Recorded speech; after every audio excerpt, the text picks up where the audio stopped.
Governor Sindh Nihal Hashmi سے chairman کے electric Shahryar Chishti کی ملاقات۔ کراچی میں بجلی کی مجموعی صورتحال، لوڈ مینجمنٹ اور ترقیاتی منصوبوں پر گفتگو کی گئی۔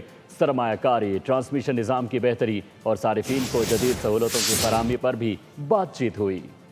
روشنیوں کے شہر کو اندھیروں سے بچانے کا مشن۔ گورنر سندھ نہال ہاشمی سے چیئرمین کے الیکٹرک شہریار چشتی کی ملاقات۔ کراچی میں بجلی کی مجموعی صورتحال، لوڈ مینجمنٹ اور جاری ترقیاتی منصوبوں پر تفصیلی تبادلہ خیال کیا گیا۔ شہر میں بجلی کی بلا تعطل فراہمی یقینی بنانے کے اقدامات پر گفتگو ہوئی۔ گورنر سندھ نے شہریوں کو ریلیف فراہمی اور بجلی کے مسائل کے فوری حل کی ضرورت پر زور دیا۔ چیئرمین کے الیکٹرک شہریار چشتی نے مختلف علاقوں میں جاری اپ گریڈیشن اور انفراسٹرکچر میں بہتری کے منصوبوں سے آگاہ کیا کہ الیکٹرک کی جانب سے بجلی کے نظام کو جدید خطوط پر استوار کرنے کے اقدامات پر بھی بریفنگ دی گئی۔ ملاقات میں سرمایہ کاری، ٹرانسمیشن نظام کی بہتری اور صارفین کو جدید سہولتوں کی فراہمی پر بھی بات چیت کی گئی۔